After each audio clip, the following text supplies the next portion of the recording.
The country that lies north of the ocean and south of the snowy mountains is called Bharatvarsha.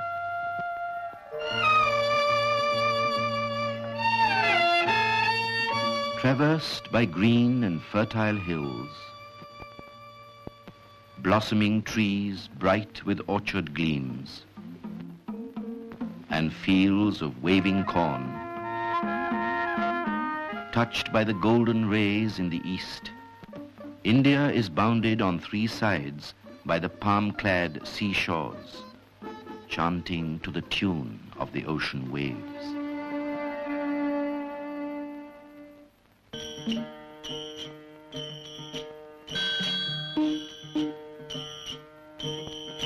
On the west coast, the Sea of Oman splashes against the solid rocks of the city of Porbandar in Saurashtra. The town was the ancestral home of the Gandhis, who belonged to the Vaishnav cult.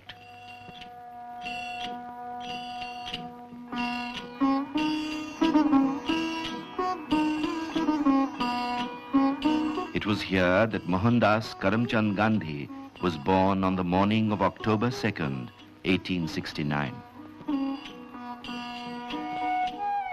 Uttam Chand Gandhi, Mohan's grandfather, was the Diwan of Porbandar. Karamchand Gandhi, Mohan's father, succeeded Uttam Chand as Diwan. Karamchand, like his father, was a man of principle and loved virtue more than wealth.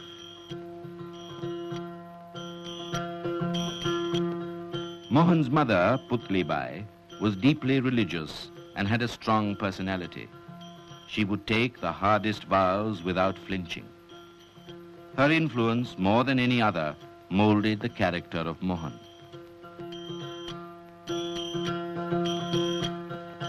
At the age of 6, Mohan was sent to school close to his house.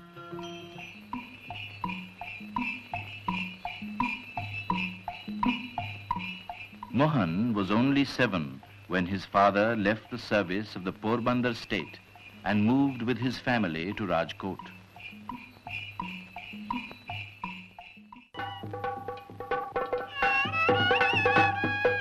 At the early age of 13, Mohan was married to Kasturbai, of the same age at Porbandar. Soon he assumed the authority of a husband. In 1887, Mohandas Gandhi passed the matriculation examination from the Ahmedabad Center and joined the Samaldas College at Bhavnagar. But at the end of the first term, he left the college to proceed to England to study law. At the age of 18, he sailed from Bombay on September 4th, 1888. Mohandas Gandhi joined the Inner Temple to qualify as a barrister on November 6, 1888.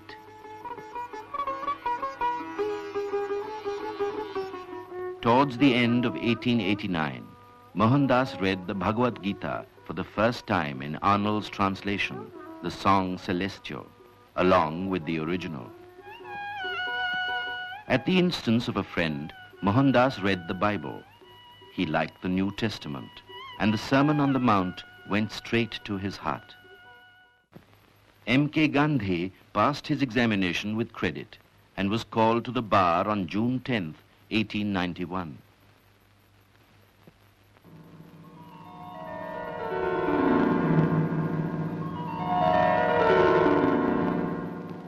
The sea was stormy on July 5th when barrister Mohandas Gandhi landed at Bombay. The joy of homecoming was turned into boundless grief for him.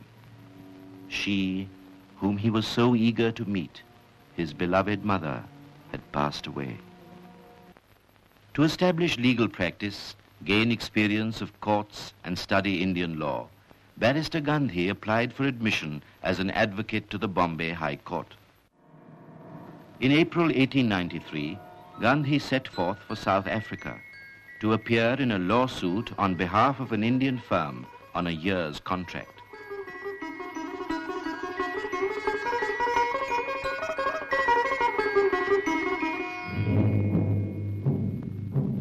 After a month's journey, he landed at Durban.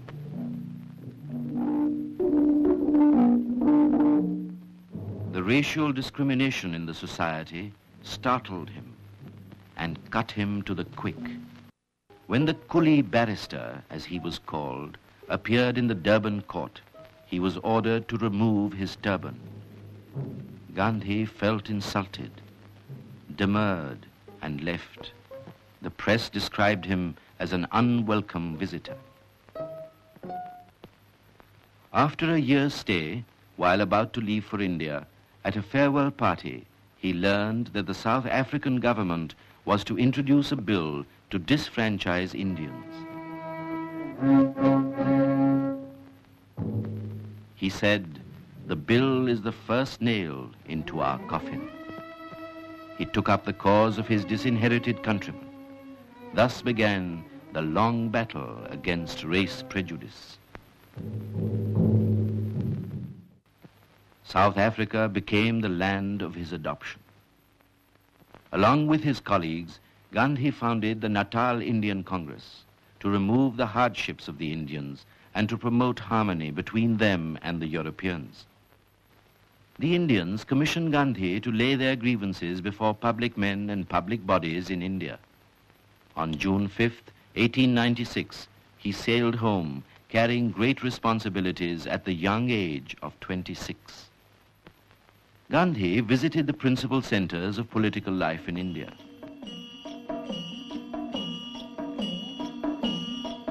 His impassioned speeches stirred the Indian mind.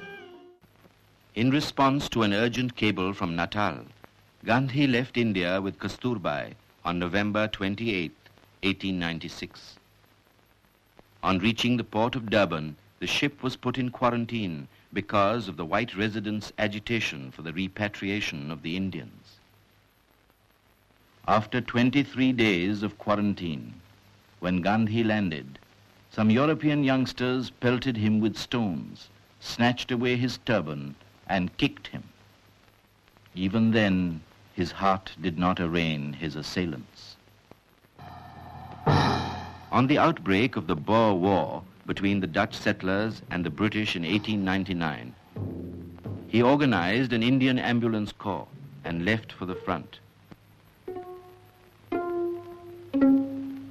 They worked under the fire of enemy guns and carried wounded soldiers to hospitals through heat and dust.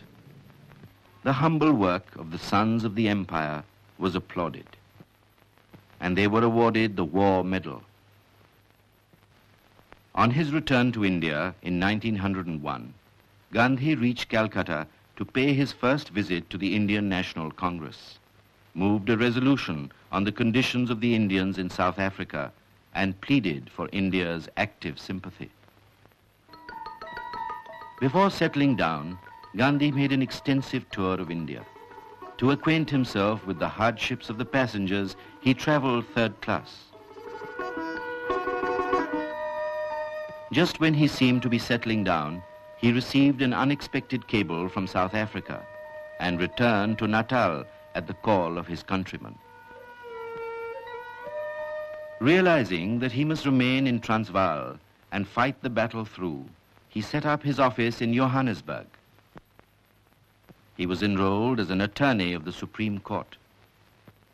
Convinced that the life of labor is a life worth living, Gandhi bought a fruit orchard at Phoenix.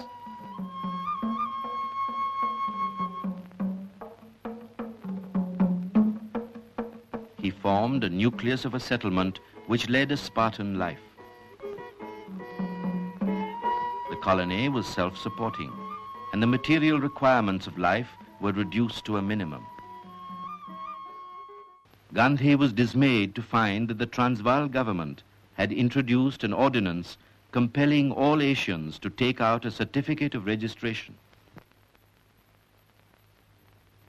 Condemning this black act, Gandhi observed that it was not merely abominable, but a crime against humanity.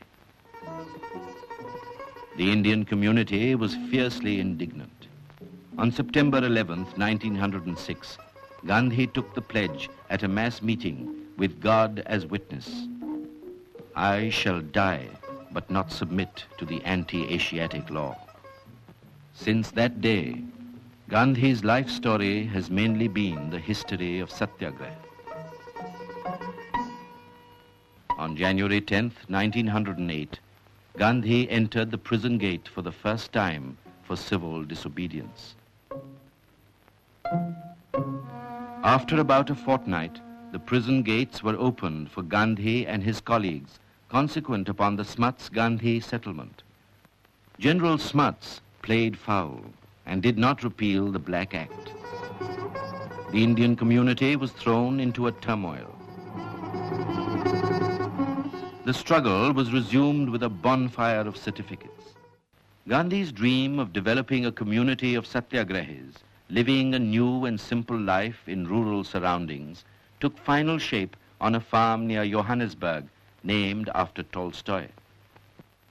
On the passing of the Immigration Bill, a fresh grievance arose, and Gandhi said, "Once more into the breach, my friends." In October 1913, hundreds of Indians, men and women with children in their arms, thronged Newcastle to march to Transvaal as a protest against the £3 tax levied on their freedom. The soldiers of Satyagraha offered prayers and began the epic march in the name of God. Gandhi was arrested 3 times in 4 days, but the march continued, proclaiming the grim tenacity and the stern determination of the marchers. On the triumphant end of the Satyagraha struggle, Gandhi observed, "Satyagraha is a priceless weapon, and those who wield it are strangers to disappointment or defeat."